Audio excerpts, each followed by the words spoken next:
بەرنامەی ئەمڕۆ بە سپۆنسەری کۆمپانیای ئەسێ بۆ بازرگانی مۆبایل شیری ئەڵتونسا.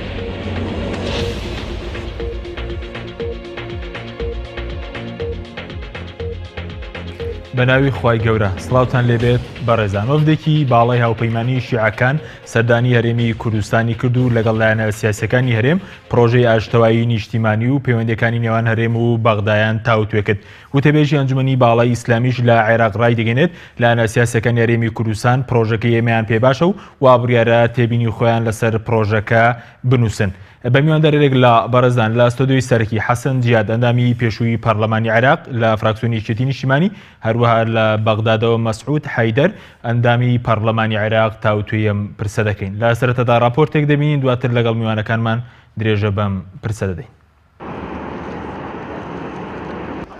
وەفدێکی باڵای هاوپەیمانی نیشتیمانی شیعەکان سەردانی هەرێمی کوردستانیان کرد و پرۆژەیەکیان بۆ ئاشتەوایی نیشتیمانی لە نێوان پێکهاتەکانی عێراق و چارەسەرکردنی کێشەکانی هەرێم و بەغداد پێشکەشی لایەنە سیاسیەکانی هەرێمی کوردستان کرد. وەفدێکی باڵای لایەنە شیعەکانی عێراق بە سەرۆکاتی عەمار حەکیم سەرۆکی ئەنجومەنی باڵای ئیسلامی سەردانی هەرێمی کوردستانیان کرد و زنجیرەیەک کۆبوونەوەیان لەگەڵ لایەنە سیاسیەکانی هەرێم لە هەولێر و سلێمانی ئەنجامدا. ئەمەنجی سەردانی هاوپەیمانی نیشتیمانی بۆ هەرێمی کوردستان پێشکەشکردنی پرۆژەی تەسویەی نیشتیمانی لایەنە شیعەکان بە لایەنە سیاسیەکانی هەرێمی کوردستان. ناوەڕۆکی پرۆژەکەی هاوپەیمانی نیشتیمانی پێک هاتووە لە پرۆژەی ئاشتەوایی لە نێوان پێکهاتەکانی عێراق و قۆناغی دوای داعش و پەیوەندیەکانی هەرێم و بەغداد. تحمل قائمة بالمشكلات الواقعية والحقيقية لديها لكي تفتح حوارا جادا مع الحكومة الاتحادية في بغداد. حمید معلا وتەبێژی ئەنجومەنی باڵای ئیسلامی عێراق لە کۆنگرێکی ڕۆژنامەنووسیدا لە شاری سلێمانی ڕایگەاند لایەنە سیاسیەکانی هەرێمی کوردستان پرۆژەکەی هاوپەیمانی نیشتیمانی بە باش ئەزانن و وا بڕیارە تێبینی خۆیان لەسەر پرۆژەکە پێشکەش بکەن. وتەبێژی ئەنجومەنی باڵای ئیسلامی وتیشی داوامان کردووە دوو لیژنەی سیاسی و حکومی لە هەرێمی کوردستان پێک بێنرێت بۆ چارەسەرکردنی کێشەکانی هەرێم و ناوەند. سەردانی وەفدی هاوپەیمانی شیعەکان بۆ هەرێمی کوردستان لە کاتێکدایە لایەنە کوردیەکان لە ناوخۆیاندا پەرتەوازن و هیچ پرۆژێکی هاوبەشیان بۆ مامەڵەکردن لەگەڵ بەغداد نییە. حەمید معلا وتەبێژی ئەنجومەنی باڵای ئیسلامی لەبارەی دۆخی ناوخۆیی هەرێمی کوردستان ئەوەی خستە ڕوو یەکگرتووی ناوماڵی کورد بۆ ئێمە گرنگە و ئەگەر لایەنە کوردیەکان یەکریز بن ئەوە تێبینیەکانیان لەسەر پرۆژەکەی ئێمە کاریگەرترە بێت. ماوەی چەند ساڵێکە پەیوەندیەکانی هەرێم و بەغداد بەهۆی ململانی چەند سیاسیەکەوە ئاڵۆز بوو و لە ئەنجامیشدا خەڵکی هەرێمی کوردستان زیانمەندی یەکەم بوون. دوای فرۆشتنی نەوتیش بە شێوەی سربەخۆ بەغداد بودجەی هەرێمی کوردستانی بڕی و بەو هۆیەوە خەڵکی هەرێمی کوردستان ماوەی 2 ساڵە لە دۆخێکی دارایی سەختدان و حکوومەتی ژنی و موچەیان لە کاتی خۆیدا پێنادات.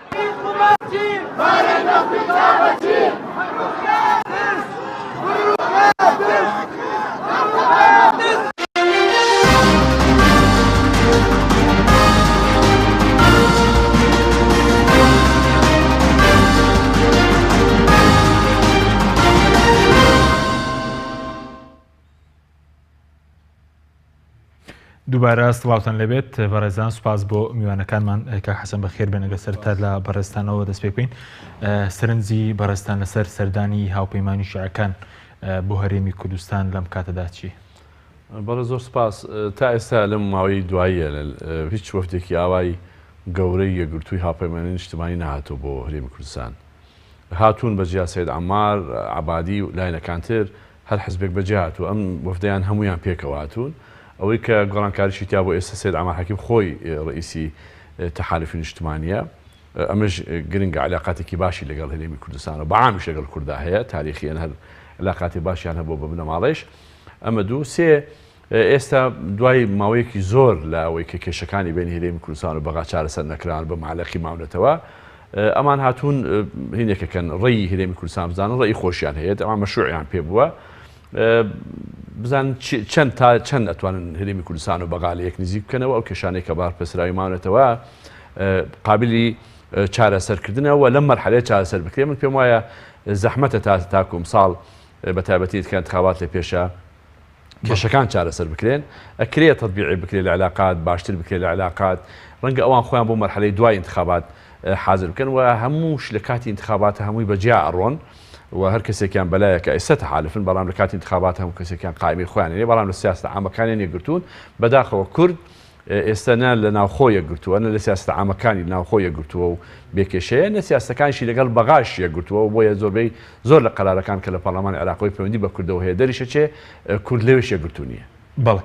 بەس هۆکاری چێک کە بەڕێزوت ئەم جارە شیعەکان بە ئەوەندێکی باڵا و بەیگرتووی سەردانی هەرێمی کوردستانیان کرد ئەمە چی لێ دەخوێنێتەوە بۆ پێشتر مەسەرەن پەرتەوازە بوون لایەنە شیعەکان. بەڵێ دوو لایەن هەیە پەیوەندی بە خۆیانەوە کەوان هێزێکی یەکگرتوون وەکو تەحالف ئیجتیماعی خۆیانە ڕێکخستوێتەوە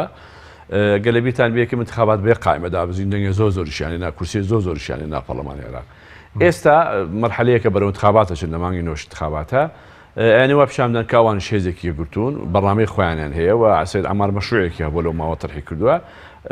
قسە لەسەر ئەو مەشروعەکەن کە ئەمە بۆ تەسویە ئەو خلافاتانەیە کە ناو عێراق هەیە هەم لە بەگەڵ کورد قسەیان هەیە هەم لەنێوان خۆیان قسەیان هەیە لەگەڵ تەحالفی قوا لەگەڵ سونەکانی شا قسەیان هەیە بۆی بگەون ڕێکەوتنێک کە ئەساسەکەی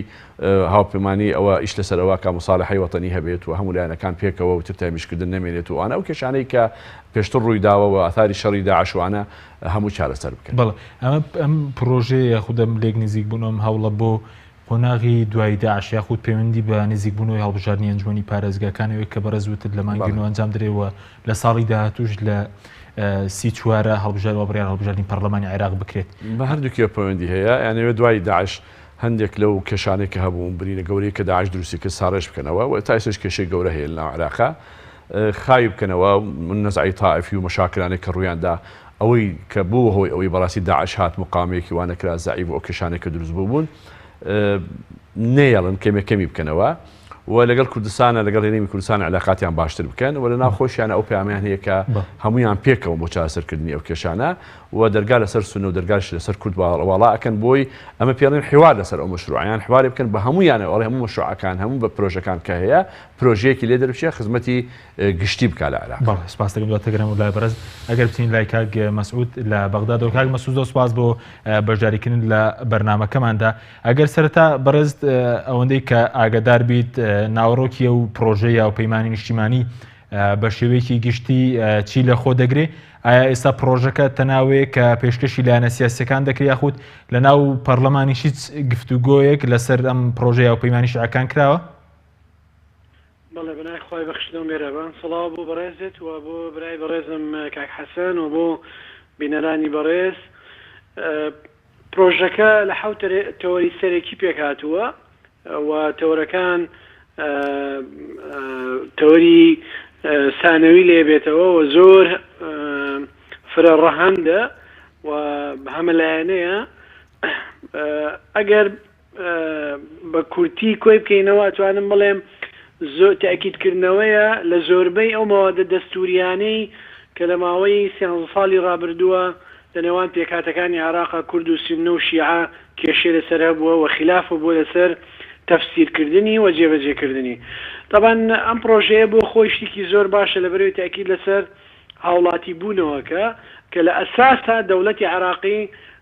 دوای ئەوەی کە لە جەنگی جیهانی یەکەمە دروست کرا بنەمایەک دانرا و یاسا لە عێراقا بە شێوەیەکدا ڕێژرا لەسەر ئەساسی هاوڵاتی بوون بەداخەوە لە دوای ساڵی 58 و ئینقلابەکانی 58 و 63 و 68 بەعسیەکان عێراق بە ئاراستەیەکی ترا ڕۆیشت و جانبی تائیفی و قەومی زۆرتر زاڵ بوو بەسەریا ئەمە بۆ خۆی بەتایبەتی ئەم پرۆژەیە ماوەی 8 مانگ حالف وطنیشی لێ کردووە و ئومەمی متحیدە و نوێنەری ئومەمی متحیدە لە عێراقا ڕۆڵی هەبووە لە نووسینەوەی ئەمەیە کێشەکە لە عێراقا بوونی پرۆژە و نووسینی پرۆژە نییە. من پێم وایە بەتایبەتی دوای 2003 کێشەکانی نێوان پێکاتەکانی عێراق زۆر زۆر لەوە قوڵتر بووەتەوە کە لە ماوەیەکی کورتخایەنە و بە پرۆژەیەکی لەم بابەتە چارەسەر بکرێت. ئەمە کرێت پاڵنەرێک بێ بە ئاراستەیەکی دیاریکرا بۆ لێک نزیک بوونەوە بۆ ئەوەی داهاتووی عێراق ڕوونتر بکاتەوە تاکید لەسەر یەک پارچەی خاکی عێراقی کردوتەوە. ئێمە بینین کورد لە کوردستانی عێراقا تێڕوانینی تر هەیە بەداخەوە ئەمڕۆ کوردستان ڕوویایەکی استراتیژی نییە بە هەموو لایەنەکانەوە بە تایبەتی پێنج لایەنە سەرەکیەکە بە نسبەت داهاتووی کورد لە چوارچێوەی عێراق من لە شوێنی تریش ئاماژەم پێ کردووە ئومێدوارم بە زووترین کات کورد ناوماڵی خۆی ڕێک خاتەوە و لەسەر استراتیژیەتێک ڕێکەوێ لە چوارچێوەی عێراقا بۆ مامەڵەکردن یان بۆ نمونە ئەکرێت ئێمە لەبەرەوەی زۆر جار اتهامی کورد کراوە بۆەوەی وەکو دەوڵەتێک لەناو دەوڵەتی عێراقی تەعاملی کردووە پەرلەمانی هەیە جێیشی هەیە کە پێشمەرگەیە دەستگای ئاسایشی خۆی هەیە لە ڕووی دارایی و هەوڵی داوە کە تا ڕادەیەک بە تایبەتی کە خۆی ڕاستەوخۆ نەوتان واردەکات پشت بە خۆی ببەستێ هەرچەندە تا ئێستا لەسەر ئەرزی واقع بەداخەوە نەبووتە مایەوە بێتە خێر و خۆشی بۆ خەڵکی یعنی ئاراسیەکی دیاریکراوی هەبێ بۆ نمونە فیدرالیەت بینیمان تەجروبەیەکی زۆر سەرکەوتوو نەبووە لەگەڵ عێراقا ئیش لەسەرەوە بکرێت اتفاقیەکی تازە لەگەڵ عێراقا بکرێت بچینە قۆناغی کۆنفیدرالیەتەوە ئەگەر بە هەنگاویش بێ و پەیوەندێ ئابووری بازرگانی سیاسی اقتصادیمان لەگەڵ عێراقا بە شێوەیەکی تر ڕێک بخەینەوە لەبەرەوەی لە نەتیجەیە ئەگەر ئێمە من قەناعەتم وایە کە ئەمە مافێکە هەم خوا و هەم یاساکانی سەر عەرز بەخشیانە بە میلەتان حەقی ئەوەمان هەیە کە داوای مافی سەر بەخۆی بکەین بەڵام پێم وایە دەبێت لەگەڵ بەغدایە ڕێک بکەین سەر ئەو بابەتە. بەڵە زۆر باش بەس کاک مەسعود ئەگەر بەڕێز وتت پرۆژەکە لە حەوت تەوەر پێک دێت ئەگەر بەڕوونتر ینی بە دیاریکراوی تەوەرە سەرەکیەکانی چین جگە لە پاراستنی یەک پارچەی خاکی عێراق ئەم پرۆژەی لایەنە شیعەکان تەوەرە سەرەکیەکانی چین ئایا ئینجام پرۆژە ئێستا پرۆژەی هەموو لایەنەکانە کە پێشتر پرۆژەی تەنها ئەنجومنی باڵای ئیسلامی ئێستا بۆتە پرۆژەی سەرجەم لایەنە شیعەکان؟ طبعا لایەنە شیعەکان بە شێوەیەکی گشتی پشتیوانیان کردووە بەڵام یەکێک لە تێبینە هەرە گرنگەکان ئەوەیە تا ئێستا مەرجەعی شیعی بە فەرمی پشتیوانی لەم پرۆژەیە نەکردووە کە ئەمە بۆ خۆی خاڵێکی لاوازە بۆ ئەم پرۆژەیە. دوو عادەتەن لە عێراقا کە پرۆژەیەکە بێ زۆر جار مزایداتی سیاسی و ترس لەوەی کە لایەنێکی دیاریکراو بیقۆزێتەوە بۆکو بابەتێکی هەڵبژاردن لە داهاتووە و لە شەقامە لایەنە شیعەکانی تر بە هەمان هێز و تەوژمەوە بە هەمان حەماستەوە کە بەڕێز عەمار حەکیم ئیدارەیەدا ئەوان ئەو حەماستیان بۆی نییە بۆ نمونە بەڕێز سەدر لەناو پەرلەمانە لە ڕێگای کوتلەکەی و کوتلەی حرار پرۆژەیەکی تریان خستە ڕوو کە گشت فراوانە و بۆ هەموو عێراق. ئەمە ڕاستە تەحالفی وەتەنی تەبەنی کردو لە بەرەوەی ئێستا عەمار حەکیم سەرۆکی ئیتلافی وەتەنیە تەحالفی وەتەنیە بووبوورە و لەو موقعەیە کە هەیەی جموجۆلێکە طبعا سوقلی خۆیشی هەیە بە حکمەوەی لە بنەماڵی حەکیمە و مێژوویەکی زۆر دوور و درێژیان هەیە و یەکێکن لە مەرجەعەکانی عێراق. ئەمانە ینی ئەبینین لەلایەکی ترەوە ئەو معلوماتی من هەمە ئێستا سونە خەریکی گەڵاڵەکردنی پرۆژەیەکن بۆ تەسویە. جوابی پرسیارەکەی جەنابەت بە نسبەت هەرێمی کوردستانەوە ئاماژە بەوە کراوە تەعامل نێوان هەرێم و بەغدا لەسەر مەسئلەی نەوت لەسەر مەسئلەی خاک لەسەر مەسئلەی پێشمەرگە لەسەر مەسئلەی دارایی ئەما بێت چۆن تەعامل لەگەڵ بکرێت.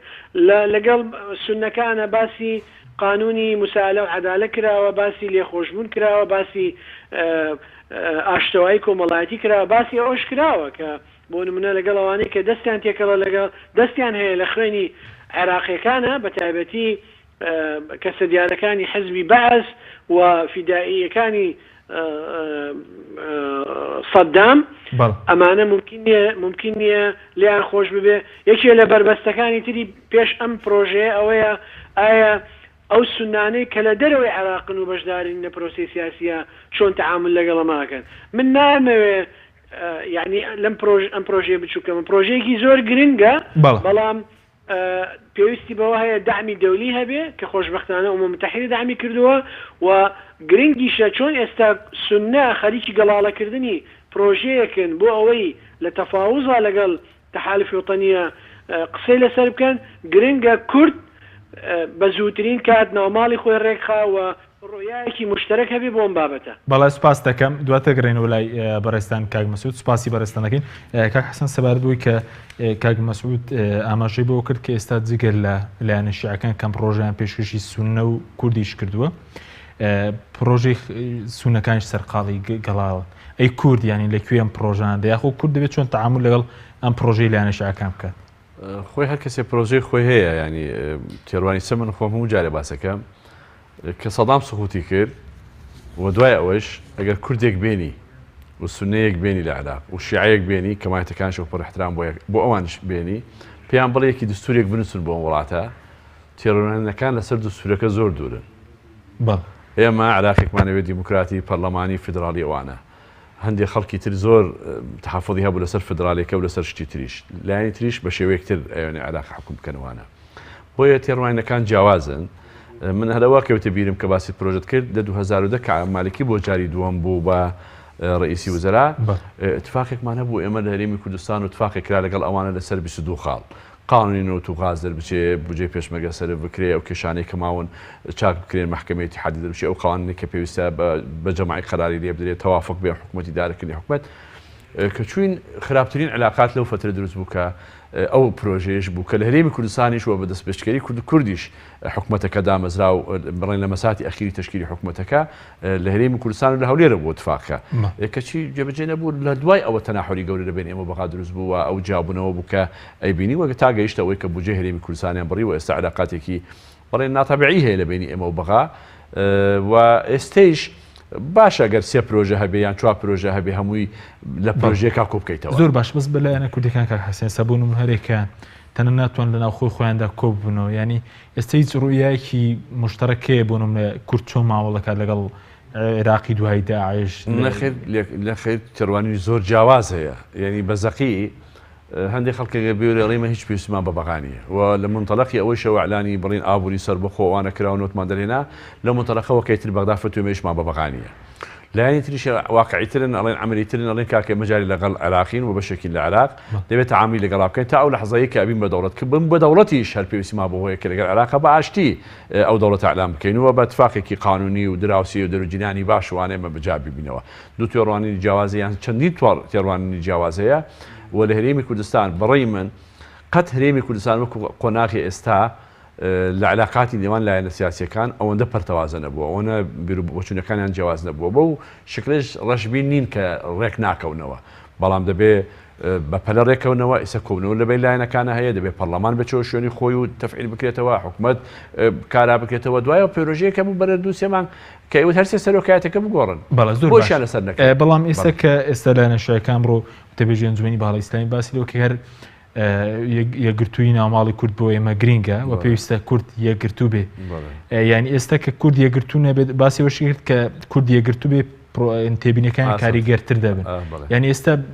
لایەنە سیاسەکان پێ دوایە چۆن تەعامل لەگەڵ ئەم پرۆژە دەکەن کە وەڵامی هەر کەسە و بەجیا وەڵامی دێتەوە چۆن دەبێت پێش ئەوەی کە لەگەڵ ئەوانە قسە بکەی پێش ئەوەی پرۆژە بۆ ئەوان تەقدیم بکەی پێش ئەوەش وەفتمان دەنگ باسێ بچێ بۆ بەغا هیچ نەتیجەیەک نایە لەگەڵ بچێ بۆ بەغا ئەگەر لەیرە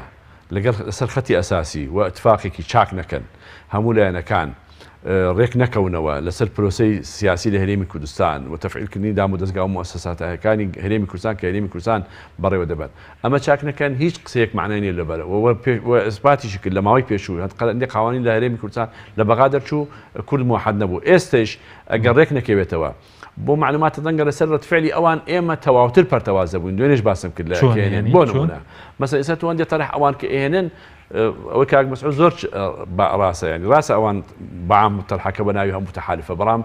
لایەنی هەیە لە ئێستەوە بۆ خۆی ئەڕدەی خۆشەکە بۆ انتخابات دەنگی بێبێ مەسەڵەن سەید عەمار ئیسپادە لەمە بکە لایەنی تریش مەسەڵەن بۆ نمونە مالکی باسی حکوومەتی ئەغلەبیەکە فەرموو بەیانی حکوومەتی ئەغلەبی مالکی دەنگی هێنا و جەماعەتی تر باوەی حکوومەتی ئەغلەبییان کرد کە ئەڵێن ئەو تەوافقی کە ئێستا هەیە لە عێراق ناجح نەبوو وفعلا ناجح نەبووە و شەراکە قسەیەکیان شەراکە ناجحت نییە ناوە ئەگەر مالکیەوە هاتە پێشەوە داوای حکوومەتی ئەغلەبییان کرد بڵێن هەتا حالیفی وەتەنی وتی ئێمە حکوومەتی ئەغلەبیە ئەوان بە مطلقێکی ناڵێن کە ئەغلەبی خۆتەنیا شیعە حکوم بکە ئەڵێ هەموو مکەوناتی تیابی بڵێن ناوێن حکوومەتی ئەغلەبیە ناوی نانن شەراکەن کە حکوومەتی ئەغلەبیە قوانین و قواعدەکانی جیاوازە لەوەی کە ئێستا عێراق هەیە کە بێتە پێشەوە ئێمە لە اختلازانی تر دروستە بە هەرێمی کوردستان واضحة چۆنە لایەنت هەیە ڕێبا بچینە ناو حکومەتە بۆ نمونە بەڵام ڕێبا بچینە ناو حکومەتە ئەغلبیەکە با تەعامیل لەگەڵا بکەین با ناو حکومەتە ئەغلبیە بین لایەنی تریشێ جوملەتەوە تەفسیلا ڕەنگە ڕەفزی بکە لێکترازانێت تر لەناو ئێمە دروستە بێت لەسەر ڕەتفعلی ئەوەی کە ئەوان تەرحی واش هەیە لە علاقە دەمێک شەیە 3 ساڵ هەیە کە حکومەت ئەمە فەشەلێنە ئەمەسلوبە ئەبێ حکومەتی ئەغلبیە بۆیە بۆ ئەوەی کە وریای خۆتبی لەو هەموو شتانەی و بۆ موحەلی بچتە پێشەوە پێش هەموو شتێک ئەرێ ناو خۆی خۆمان یەکگرتو نەبین ڕیزەکانمان یەک نەخەین برینەکان ساڕێژ نەکەین کێشەی هاوڵاتیان چارەسەر نەکەین مووقفمان زۆر زەعیفە بێ و بۆیەش لە ماوەی پێشوو ئەو هەموو کێشە ڕوویدا وای هات خەڵداوای کرد بەغا بێت کێشەکانمان بۆ چەسب بکە ڕوو بکەینە بەغدا زیاتر ڕوو بۆ بێئومێد بن لە چاسەرکردن بەڵام ئەو شتی ناخوێنێت ئێستا بۆ نمونە لایەنە سیاسەکان دەمێکە ناتوان لەسەر دۆخێریم کۆبوون و ئێمە دەبینین کە کۆبوون و لایەنە سیاسەکان لەگەڵ هاوپەیمانی شیعەکان کۆبوون و ینی لەناو خۆیاندا ناتوان کۆبن و بەڵام لەگەڵ لایەنەکانی تر کۆ دەبنەوە کۆ دەبنەوە کۆ احترامێک ئەو لایەنە هاتووە هەفتێکی گەورەی هێناوەڕێ فەرموو لەگەڵمانە دانیشتن و تۆ ناکرێت دەبێن بەدانەنشی لەگەڵیان خەتێکی عامێک هەیە لە ئەوەی کە دانیشتن و ڕێکەوتنوانە بەڵام هاتە سەر وردەکاری و تەفاسیل و پرۆژەکاری بەتەکید هەردوولایەک پرۆژەی خۆی هەیە ناو قانونەکە بیشەسپێنێ چۆن لەگەڵ بەغاتە عامل بکەین و کێشانە معلەکەکان چۆن چارەسەر بکەین مەسەن لەسەر کێشەی ناردنی نەوت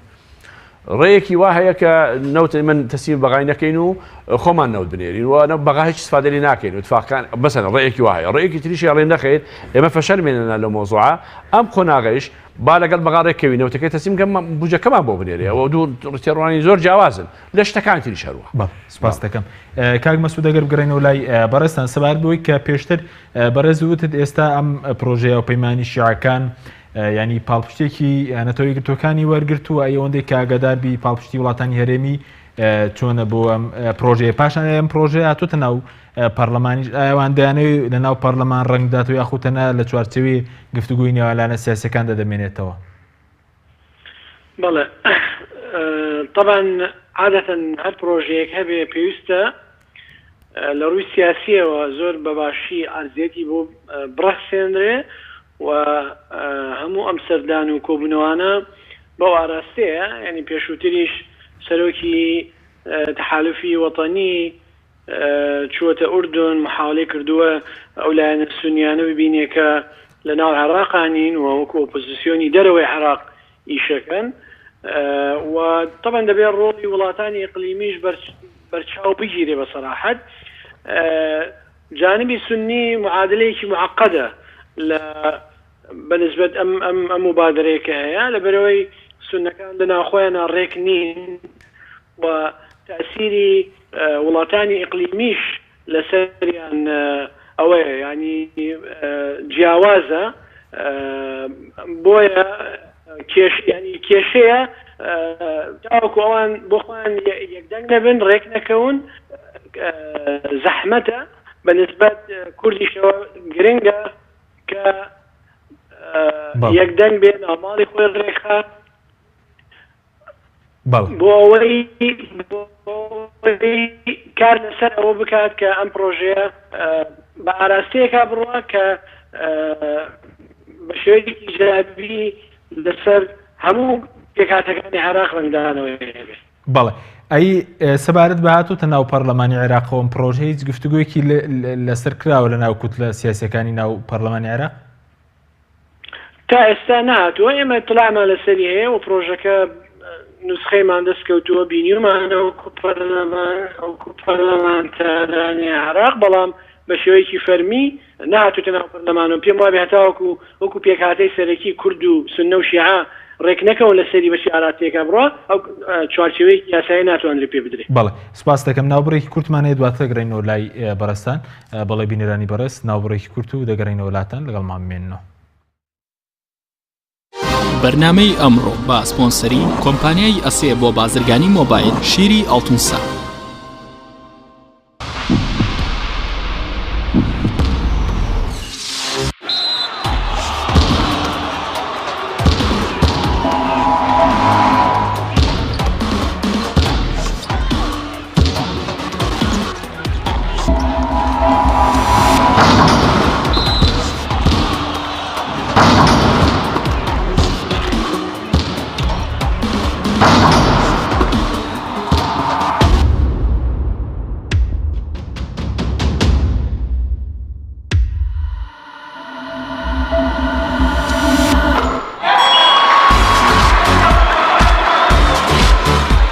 سەرکەوتنە گەورەیە تەنها شیری وشکی ئاڵتونسای تەمێکی ڕاستەقینە و 100% سروشتی نۆشی کە و هەمیشە بە بەهێزی بمێنەرەوە.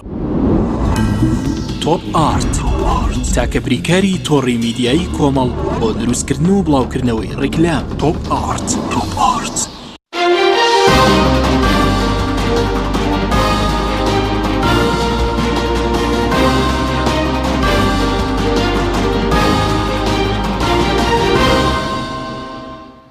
دووبارە سڵاوتان لەبێت بەڕێزان. کاک مەسعود ئەگەر قسە لەسەرەوە بکەین ئێستا ئەم پرۆژەیە کە پێشکەش کراوە ئەگەر ئەم پرۆژەیە بچێتە بواری جێبەجێکردنەوە تەنها لە بەرژەوەندی هاوپەیمانی نیشتیمانی شیعەکاندا یاخود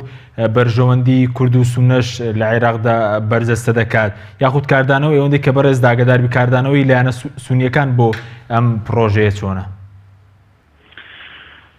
عادەتەن پرۆژەیەکە نووسرەیە بە تایبەتی ئەم پرۆژەیە خەڵکی با بڵێن معتەدل ڕۆڵێکی زۆر باشیان هەبووە لە نووسینەوەیدا. یەکێک لەوانە بەڕێز دکتۆری بەڕێن بەحرالعلومە کە بەشداری کردووە لە داڕشتنی زۆرێک لە نوسوسەکانی بۆ ماوەی زیاتر لە 8 مانگەوەی من ئاگادار بم و ئەم پرۆژانە محاولە ئەکات کە باڵانسێک بۆ بەرژەوەندی هەموو لایەن پێکهاتەکانی عێراقی تێدا بێ و ئەگەر بە شێوەیەکی گشتی تەماشای بکەی ئەبینی زۆرێک لە نوسوسەکانی لە فەقەرەکانی ئاماژەی کردووە بە موادی دەستوری لە دەوڵەتی عێراقی. ئەمە بە خۆمانێکی لە کێشەکانی دەوڵەتی عێراقی ئەوەیە موادەکانی دەستور تەفسیری جیاوازی بۆ کرێ لەلایەن کوردەوە سونەوە شیعەوە و ملاحەزاتی لەسرە بۆیە ئەم کێشانی نێوان پێکهاتەکان قوڵتر بووەتەوە. من بۆ خۆم تەسەور ناکەم ئەم پرۆژەیە زۆر بە سەریعی بچێتە بواری جێبەجێکردنەوە و ئیشی ئەوێ وەقتی ئەوێ کاری زۆر ئەوێ جوودێکی زۆر ئەوێ. یەکێک لە خەلەلەکانی ئەم مەوزوعە ئەوەیە کە عێراق ئەمڕۆ دواتر دەگەڕێنەوە لای بەڕێستان کاک مەسعود سپاس دەکەین دەگەڕێنەوە لای بەڕێستان کاک حەسەن ئەگەر بگرێم بۆ لای بەڕێز پێشبین دەکەی لایەنە سیاسەکانی هەرێمی کوردستان بەجیا تێبینی خۆیان لەسەر ئەم پرۆژەی ئارەسی لایەنە شیعەکان بکەن یاخود لەو ماوەیە دەتوانن ینی بێگرتووی مامەڵە لەگەڵ ئەم پرۆژێ و خۆناغی دوایی داعش بکەن لە عێراق؟ یەکەم خۆی پرۆژەیە ینی هۆناویک پرۆژەیە کە دێت ئەمانش تەبعا ملاحەزاتیان لەسەری و ئێمە ملاحەزاتمانەیە بە گوێرەی قسەی ڕسمی ئەو بەرایانی کە لەگەڵیانە دانیشتوون ئەڵێن بەگشتی پرۆژەکە باشە بەڵام ملاحەزاتمانێ لەسەری وەکو جەنابەت ئەڵێ. بەڵام من ملاحەزەی ترمێ پرۆژە ناچێتە ناو پەرلەمان پەرلەمان ناچێتە پەرلەمان وسێکی نییە بڵێ سیاسی بۆ پرۆژەی حزبی وانە. ئەم پرۆژەیانە ئەگەر ئێمە لەگەڵ سونەکان لەگەڵ تەحالف پرۆژەیە کە بوەکوی باسم کە اتفاقی 2010 حکوومەتی داهاتووی عێراق کە تەشکیلە بێ لەم پرۆژانە لەسەر هەموو مەجالێک لە مەجالەکان اتفاقیان کرد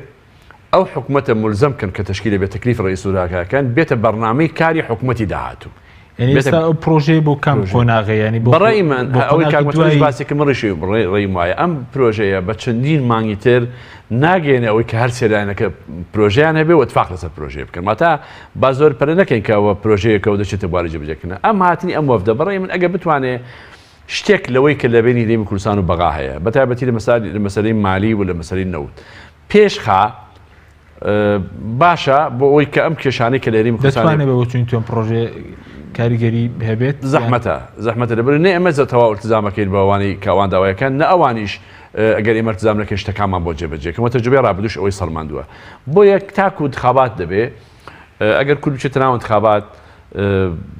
پرۆژەی هەبێ بۆ انتخابات پرۆژێکی موحەدی کوردستانی هەیە بۆ کوجاران هاوپەیمانی کوردستانی هەبوو ملایەنەکان قسە لەسەر کرد چووە ناو انتخابات شتەکان خۆی فەرز کرد چووە ناو بەڕنامەی کاری حکوومەتی عێراقی چەند خاڵێکە خۆ کورد هەموو شتەکانی فەرز ناتوانێت بکە ئەوەی کە معنیە بە هەرێمی کوردستان و بە کورد ئەو کاتە دەکرێت بڵێ ئێمە شتەکانمان لە پرۆژەکانی ئێمە چۆتە ناوە و ئەوان شتی خۆیان هەیە بۆ عێراق و بۆ مستەقبەل بەتایبەتی ئەوان زۆرینن و بۆ ئیشەکانیان بڕوا ئەوان شتەکانی خۆیان جێبەجێکەن بۆیە ئەم پرۆژەیە ئەیدەن بەگوێ ئێمە و سونەکان ئێمە شێوێ شتێکمان هەبێ بەرامبەری ڕێیەکمان هەبێ بەرامبەری پەرتەوازەیە ڕێی دەبێت نەخێر ئەم پەرتەوازی جارێ هیچ ئەوە تەنها ئەمە گویان لێگرین و مەشروعەکانی ناوە ئەوان چۆن ئەڵێن بە ئێمەوەتو ئەمڕۆیەوە گەر یەکگوتوو بن باشتر گوێتانێگرین یەکگوتوو بن بەهێزترە بن یعنی ئەو قسانیان کردو وەکو ئێمە قسەیان کردو ینی بۆ ئێمە قسەیان کردووە ئێمە یەکگوتوو نەبین کێشەکانمان چارەسەر نەکەین بۆ موحەدی نەچینەوە بەغدا حسابی زعیفترمان بۆکەن و کێشەکانشمان چارەسەر نابێ وەکو خۆی منێتەوە بۆیە بەر لە ئەم پرۆژەکاریە هەرێمی کوردستان لایەنەکان بە مباشر بە شەفافیت سەریح لەگەڵ یەکتری دانشن هەمووی بخەنە بەردەم مەسئولیت هەموو لایەنێک تحمل مەسئولیت بکە و کارێ بکەن ئێمە هەرێمی کوردستان ڕێکەوین یەک ریزی نیشتیمانی هەبێ لە هەرێمی کوردستان ئەم پەرتەوازەی و قەتیعە گەورەیە کە ئێستا دەبێن لایەنەکانی هەرێمی کوردستان شتێکی سەیرە دەبێ ئەمە نێڕین بە ئەتفاقێکی سیاسی هەموو لایەنەکان هەموو سێ مؤسسە حاکمەکە لە هەرێمی کوردستان بکارا بکەنەوە دانشنەوە ئەو وەختە ئەڵێ توانین بڵێن پرۆسەی سیاسی لە هەرێمی کوردستان چۆن سەرچکەی خۆی دەکرێت ئەو کاتە پرۆژەیەکمان هەبێ هەموو لایەنەکان دانشن پرۆژەیەکیان هەبێ بۆ حکوومەتی داهاتووی عێراق و لەگەڵ پێکاتەکە سەرسەکانی عێراق دانشن پرۆژەیەکی موحەدیان هەبێ لەم ئەزمەیە دەرچن کە ئینسان نابێت زۆر متەفائل بێت لە عێراقا لە جێبەجێکردنی قانون لە جێبەجێکردنی ئەو بەڕامەیە کە حکوومەت دایەناوە تەجروبەکانی ڕابردوو ئەویان سەڵمان ئەچێت پرۆژێک اتفاقکەن لە پەرلەمان یەکەم ڕۆژ کارنامەی حکوومەت کە خوێنێتەوە ڕئیسی وزەرا دەنگی بۆ دەن بەڵام دوای چەند جێبەجێ مەسەڵەن بچووکترین شت ئەمە وەکو نمونە باسێکە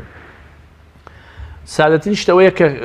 لە قائەت فەرقە بەرەو سەرۆکپێی دەستور ئەبێ بێت لە پەرلەمان دەنگی بۆ بدەن 8 ساڵەوەیش قائەت فەرقێک ناتوێتە پەرلەمان دەنگی بۆ بدەن مالکی نییە هیچ بێت لە پەرلەمان دەنگ بدەن نوعێک تەهمیشکردن هەبوو نوعێک حسابکردن هەبوو لە سەراع لە بینی پەرلەمان لە بینی حکوومەت ئەم کێشانە ڕۆژ بە ڕۆژ زەقە بووە تاوای هات لە ئاخیری حملەکە نە ڕئیس وزەرای پێشوو نە ڕئیس پەرلەمانی پێشوو لە پرۆسەی سیاسی لە دەوری ئەساسیە نەبوون بەناوڕێژ ئێستاش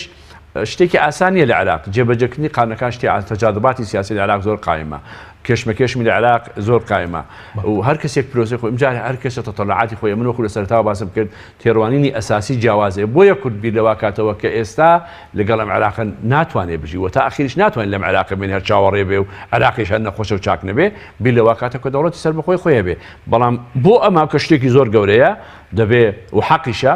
دەبێت خۆی ڕێخە قایم بێ بۆی بەرگی هەموو شتێک بگرێت کە ئەلانی شتانە بەڵە زۆر باشە بەڵام ئەم پرۆژێتێکی لەسەر یەک پارچەی خاکی عێراق دەکاتەوە ینی ئەوەکو لەدەسە پیانەوت سرود یان محفوظات لە ابتدایە ئەمە هەموو سیاسەکانی عێراق باڕێن بەتایبەتی تۆ ئەتەوێتە حاڵام سیاسی کوردەکانیش بەجددی ینی هەر لەو چوارچێوە پرسی دەوڵەتی کوردی و کوموزایدیان بەکارنێناوە پرسی دەوڵەتی کوردی ئیستا هەیە وەکو پرس بەتایبەتی کە داعش هات و کول ئەو ڕۆڵی هەبوو بەتایبەتی پێشمەرگا لە دیفاعکردن پێگەی کورد لە ڕووی دووەری و سەردانی ئەم هەموو وەفدانە ئایا ئەمە بەرجەستە بێ بۆ ئەمە ئەگۆڕێ پشگیریمانیان کرد بۆ پشەڕی داعش بە مادی بە معنەوی بە چەک و بەتفاق ئەبێ بەکردداری سیاسی ئەمە باسی دەوڵەتی کوردیان لەگەڵ ئەو کاتە کە بێ بەکردار چەند وڵاتێکی گەورە بە عەلەنی وەزارەت خارجەکانی ئەڵێ کورد حەقیقەتی دەوڵەتی بێ بۆی توش سقەت بەخۆتە بێکەوە تەرحەکەی و ئەگەر لە منتەقەکە دژت هەبێت دژەکان حاڵی بن کە تۆ دوو وڵاتی گەورەیان سێ وڵاتی گەورەی عانە پشگیری لە پرۆژەیەکە ئێستا پشگیری ئەمە بکەن بۆ شەڕی داعش پیا هەڵدان هەیە بەرامبەر کرد بۆ شەڕەکە و شەڕەکەی باش کرد ماوەتەوە ئایا ئەمە بێ بەکردداری سیاسی بۆ بەڵام وەکو جۆرێک لە موزایدە بەکار ناتوێن دەوڵەت بە قسەکردن و ئەوە ڕادەگەێنرێت ئێمە هەموو ڕۆژ دەڵێن دەوڵەت ڕاگەین دەوڵەت یەکەم ینی مقاوماتی دەوڵەت خۆی چییە؟ ئێمە مقاوماتی دەوڵەتمان هەیە وەکو حەقەوەی کاک مەسعودیش باسی کرد حەقێکی ئاسمانی و حەقێکی یاسایی و ئینسانی و ئانەتانی ئەوە یەک مافی شاری خۆنووسین دووەم ئەڵێن فرسەتێکیمان بۆ هاتوۆتە پێشەوە پێگەیەکمان هەیە لە دەرەوە کورد مەکانێتێکی هەیە لە دەرەوە دەکرێت ئەو هەنگاوە بنین بەڵام تا یەکگرتو نەبین و قەراری دەوڵەتی کوردی و دروستکردنی دەوڵەتی کوردی قەرارێکی گەورەیە بۆیە من هەموو جارە بەسەکەم بۆی حزب ناکرێت بەڵێ بەیەک حزب ناکرێت بە یەک حزب ناکرێت و نەک بە یەک حزب هەموو لایەنەکان بە قەناعەتی تەواو متفق بن ملت بێنە سەر خەت بۆ ئەو مۆزوعە دەکرێت ئەو قەرارە بدەیت و ئێمە پێشتر تەجروبەمان هەیە لە کاتێکی زۆر شکاوە ئێمە لە کاتی دوای ئەنفال کە کورد زۆر بێئومێد بوو لە حدود بووین لە ئێران بووین کورد جەبهەی کوردستانی دروست کرد کە جەبهەی کوردستانی دروست کرد بەرهەمی هەبوو ڕاپەڕین لێ دروست بوو و ڕاپەڕینەکە زۆر سەرکەوتوو بووین ئەو یەک ڕیزیە ناجەهی کرد ئەم تەجروبەی بێت دووبارە بکرێتەوە بەر لەوەی دەست ببین بۆ دەوڵەتی کوردی ناوماڵی خۆمان قایم بکەین یەک ڕیزیەکی نیشتمانی هەبێ لەسەر ئەو قەرارەوە قەناعەتی ملەتەکەشمان هەبێت تەوقیتەکەشی باش هەڵبژێرین ئەکرێ ئەو کاتە بەڵام شێوازە ئەو مامەڵەکردنی پەخسین دامەزراوەکان و مەسەلی ناشفافیت نەخێر لە سەرەتای شەڕێم ئێستای شەڕێم ڕەنگەوە بێتەوەی پەرتەوازەکردنی زیاتر و قەناعەتی سپاس کاک مەسعود ئەگەر بگرێن و لای بەڕێستان سەبارەت بەوەی کە ئەمڕۆ لایەنە شیعەکان باسییان لەوە کرد کە لەگەڵ لایەنە کوردستانیەکان تاوتوێی پێکەنانی وەفدێکی سیاسی و وەفدێکی حکومیان کردووە پێشتریش لە کۆبنەوەی مەکتەبی سیاسیەتی و پارتیدا ئەباز لەوە کرابوو کە دوو جۆر وەفد سەردانی بەغداد پێ بکات پێ دوای دەتوان ئێستا لایەنە سیاسەکان پێک بێنێ وەفدێک کە پێک بێنرێ اینجا لە سەراسی حکومیش کە پەرلەمان پەکراوە ئەم وەفدە حکومیە چۆن دەبێت؟ حکوومەتی هەرێم وجودی هەیە ئەو حکوومەتە لە پەرلەمانی کوردستان شارەتی وەرگرتووە تا ئێستاش بەڕاستە وەزیرەکانی گۆڕان نێردراونتە ماڵەوە بە ناحەق و بە نایاسایی بەڵام 4 حزب بەشدارن ئەو حکوومەتە و من پێم وایە هەر وەفدێک بێت بۆ بەغدا ئەمجارە وەفدی حکومی نابێ بەڵکو وەفدێکی سیاسیە بێ و لەبەرەوەم بابەتەش بابەتێکی زۆر گرنگە پێویستە بەدەر لەو کێشە سیاسیانەوە خۆیانەی کە هەیە و لەو خلافە سیاسیانەی کە هەیە پێویستە بە تایبەتیان 5 حزب سەرەکیە ڕۆڵیان هەبێت لە تەمسیلکردنی کورد لە هەر وەفدێکی سیاسی کە دێ بۆ بەغدا لەبەرەوە بابەتە بابەتێکی نەتەوەیە پەیوەندی بە هەموو کوردەوە هەیە ئێمە ئەنیۆکو کاک حەسەن ئاماژەی پێکرد لە 3 قۆناغا کورد 3 قۆناغی زۆر گرنگ کورد بە یەکڕێزی توانیوێتی هەنگاوی گەورە بنێ یەکەمیان تەشکیلکردنی بەرەی کوردستانی دووهەمیان دوای کشانەوە ئیدارات لە بیدایەتی نەوەتەکان توانرا با بڵێن کورد ئیدارەی خۆی بدا بۆ بێ ئەزمموی کە هەیبوو سێهەمیان هەڵبژاردن و دروستکردنی پەرلەمانی کوردستان و حکوومەتی کوردستان بۆ یەکەم جار لە مێژووی نوێیە و من پێم وایە ئێستاش لەم قۆناغەیە زۆر گرنگە کە لە دوای شەڕی مووسڵ وەرزگارکردنی مووسڵ بە ئەکیدی تەبەن سیناریۆهات زۆر هەیە تەنانەت بۆ ئیدارەدانی مووسڵیش لێرە ممکنە مەجالی ئەوە نەبێ باسی بکەین بەڵام خۆ معلوماتی ئەکیدم لە چەند سیناریۆکان چی وچین کورد گرنگە تەجاوزی هەندێک خلافات سیاسی هەیە بیکە و ئیش لەسەر ڕێخستنەوەی ناوماڵی کورد بکە و بەفعلی یعنی بیر لە بەرژەوەندی 5-6 ملیۆن کورد بکەن لە کوردستانی باشوور کە بنەمایەکی زۆر گرنگە بۆ پارچەکانی تری کوردستان بۆ ڕۆژاوا بۆ باکوور بۆ ڕۆژەڵات و ئێمە تەجروبەمان هەیە ینی من بە تەجروبەی متەوازی ئەم 2 ساڵەی خۆم بەڕاستی و لە ئاخریشیشە کە یاسای حەشدی شەعبیە ئیش لەسەرەوە کرێت یاسا ئیتر بە زۆرینە تێپەڕێنرێ بە زۆرینە حکوم بکرێ و ئیتر چاڕوانی ئەوە ناکرێ توافقات و ڕێککەوتن و ئەوانە بۆیە ئەبێ کورد ڕوویای خۆیە بێت عێراق. بەڵێ زۆر باشە بەس ئەوەی کە ئێستا بەلای خەڵکی کوردستانەوە گرینگە لە هاتنێر وەفدێکی عێراقی بۆ کوردستان مەسلەی موچەیە ینی ئەم جۆرە لە پرۆژانە دەتوانێت چی بکات مەسەرەن بۆ مەسلەی پەیوەندی دارایی هەرێم و بەغداد یاخوو بە دیاریکرا پرۆژەکە لەسەر مەسلەی نەوتی کوردستان و لەسەر مەسلەی مامەڵەی دارایی لەنێوان هەرێم و بەغداد چۆن باز لەم پرسە دەکات؟ من بصراحة باش بڵێم ینی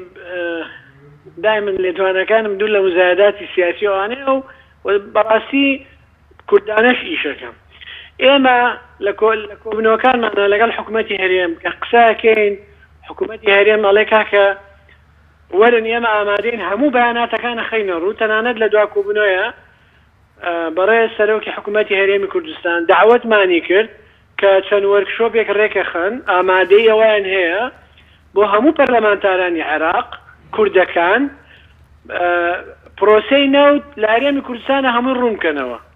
من تەمەن ناکەم بتوانین ئەمە ڕێک بخەین مەسەلەن دەرهێنانی مەسروفاتی هەناردەکردنی من تەمەن ناکەم فراکسیۆنە کوردەکان وەسەرۆک فراکسیۆنە کوردەکان ئەم داوەتمەیە قبوڵکەن ئەگەر بە 2-3 جاریش حکوومەتی هەرێم کوردستانەمان بۆ ڕوونکاتەوە بۆ ئەم بابەتە من بۆ خۆم پێم ئەم بابەتە پەیوەندی بە ئێستاوە نییە پەیوەندی بە داهاتووە هەیە پەیوەندی بە نەوەکانی تریشەوە هەیە چونکە نەوت سەرۆتێکی نیشتیمانیە و استراتیژی و گرنگیشە بۆ کورد ینی ئەتوانم بڵێم تاکە سەرچاوەی سەرەکی داهاتی هەرێمی کوردستان هەرێمی کوردستان داهاتە ناخۆیەکانی بە کوژمارە لامانە بەڵام بەراورد ناکرێت بە داهاتی نەوت ئەم بابەتە حەقە حەزبە سیاسیەکان و بە تایبەتی حکوومەتی هەرێمی کوردستان ئێستا بەداخەوە کە پەرلەمانی کوردستان پەکخراوە عەلە لەقەل بۆ ئێمە وەکو پەرلەمانتارانی عێراق کوردەکانی عێراق چەند وەرکشۆپی ڕێک بخرێ و قسەی لەسەر بکەین من بۆ خۆم